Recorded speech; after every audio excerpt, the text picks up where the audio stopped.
Oui, c'est vrai, tu l'as dit. Tu sais bien que nous tendons lentement, mais sûrement vers la fin de ces vacances. Oui. Donc, l'univers culturel et artistique est tellement jalonné d'activités parce que c'est partout, ça bouillonne. Hein. Il y a des spectacles partout, il y a des concerts, il y a des activités culturelles un peu partout sur toute l'étendue du territoire. Il y a aussi nos artistes donc qui essaient d'enrichir l'univers des clips et l'univers de la discographie avec les différentes sorties. Donc nous allons nous permettre ici dans cette revue culturelle et artistique de vous faire part de quelques-unes de ces activités, quelques-unes de ces actualités. Alors on va vous donner déjà les nouvelles du FESPACO. Il faut dire que prévu pour se tenir du 27 février au 6 mars dernier, la Biennale du cinéma africain avait été reportée du 16 au 23 octobre, donc à cause de la pandémie due au coronavirus. Ainsi donc, la fumée blanche est sortie sur les toits ce jeudi 9 septembre dernier. C'était du côté du Ciné Burkina. C'était au cours d'une cérémonie où donc on a présenté les différents films qui seront en compétition cette année. Alors il faut dire que maintenant, les réalisateurs africains et par ricochet, le monde du cinéma africain de façon générale connaît bien les différents films qui ont été annoncés. Il faut noter que sur une prévision de 800 films au départ, 1132 œuvres provenant de divers pays ont été retenues, et parmi ces 1132 films, on a des films qui proviennent de 50 pays africains et de la diaspora. Il y a des films qui proviennent aussi de 27 pays, j'allais dire de l'Europe, de l'Asie et des États-Unis. Donc au finish, ce sont 239 films qui ont été retenus par le jury pour les différentes catégories de la compétition officielle. Alors, pour le Grand Sacre, on a retenu 17 films, et parmi ces 17 films, il y a un qui est burkinabé, dont le film les 3 Oscars du réalisateur burkinabé, le grand réalisateur burkinabé Boubacar Diallo. Donc, on va ici souhaiter bonne chance à tous et à chacun. On va poursuivre pour aborder la séquence des sorties discographiques. Voilà, donc parmi ces sorties-là, on a une qui est très très marquante, c'est celle-là de Greg, le Burkimbila.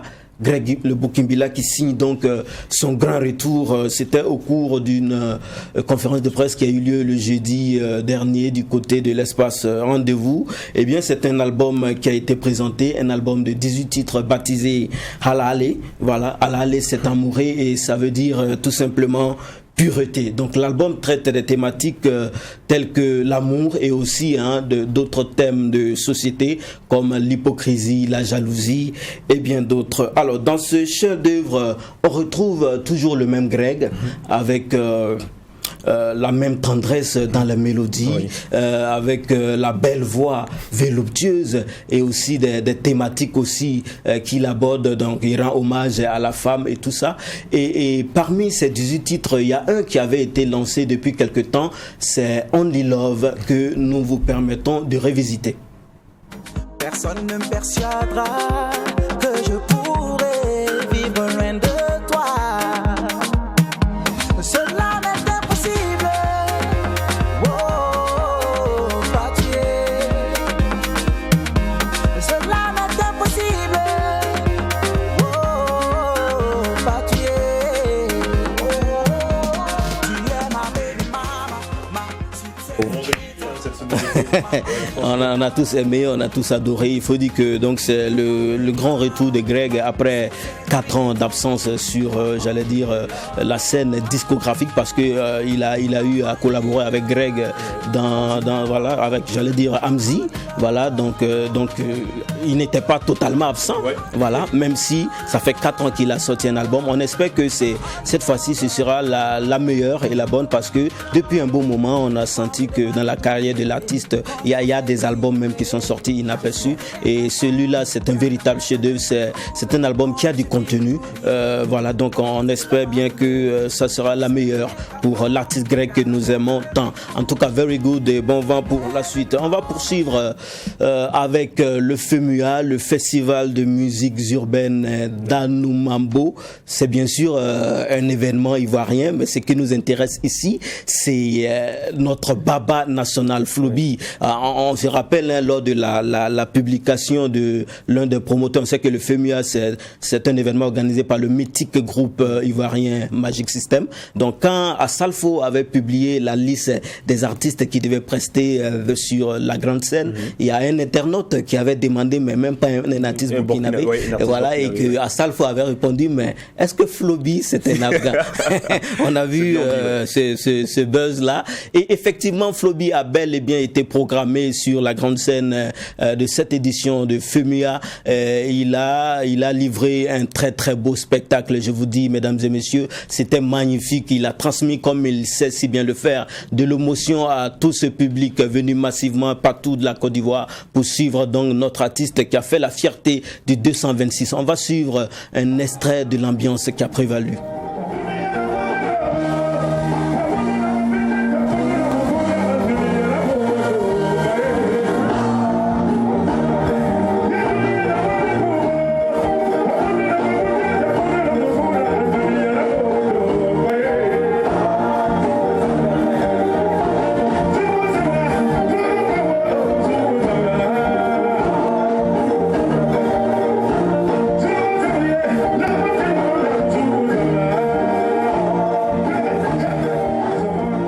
Flobi, le baba sur la scène de FEMUA, en tout cas very good. Merci beaucoup d'avoir fait flotter le drapeau du 226 du côté d'Abidjan lors de FEMUA. On va poursuivre avec toujours ces artistes-là qui font la fierté du pays à l'extérieur.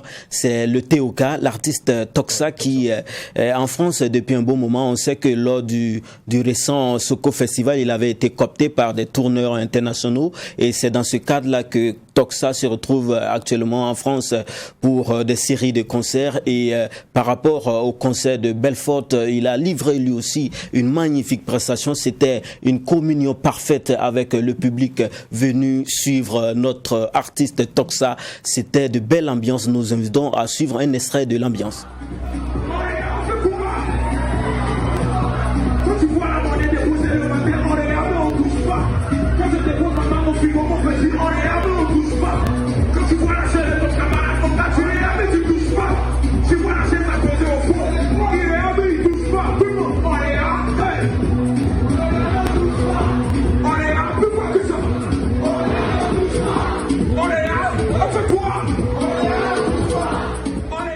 De magiques moments avec Toxa du côté de Belfort en France. En tout cas, bravo et merci à toi, le TOK. Alors, la suite, ce sera aussi avec un autre événement qui a eu lieu du côté de Canal Olympia. C'était le jeudi 9 septembre dernier. Il faut dire que c'est un événement organisé par Canal Plus Burkina dans le cadre de sa responsabilité sociale de l'entreprise.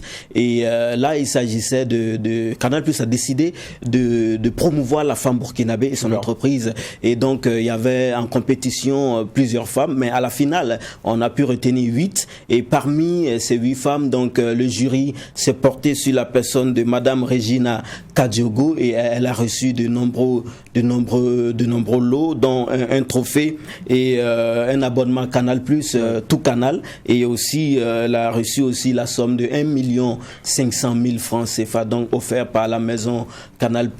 On va déjà féliciter Canal+ pour cette belle initiative qui contribue à valoriser, à mettre en lumière et à pousser, à aider davantage donc les femmes burkinabées. Very good. Alors on va terminer avec Bambino Show. Bambino Show depuis un bon moment a repris donc ses activités, et hier c'était la demi-finale donc qui s'est passée du côté de la Maison du Peuple avec donc de nombreuses interprétations, Nabaloum, Miss Maya et de nombreux autres artistes. Il y a eu des enfants donc qui ont pris d'assaut la Maison du Peuple depuis 14h jusqu'au soir. Donc là aussi on a vécu des moments extraordinaires, parlant même aussi hein, des événements dédiés aux enfants. On a Fitini Show à Bobo Dioulasso qui a battu son plein aussi, hein, du côté de la ville de Sia. Il y a eu aussi Couleur Vacances à Bobo également qui était donc à la grande finale, voilà, qui clôturait donc, qui fermait ses portes hier. Donc voyez un peu tous ces événements qui ont marqué l'univers de la culture et de l'art au Burkina Faso. On va s'arrêter là aujourd'hui et se donner rendez-vous à la semaine prochaine pour d'autres actualités culturelles.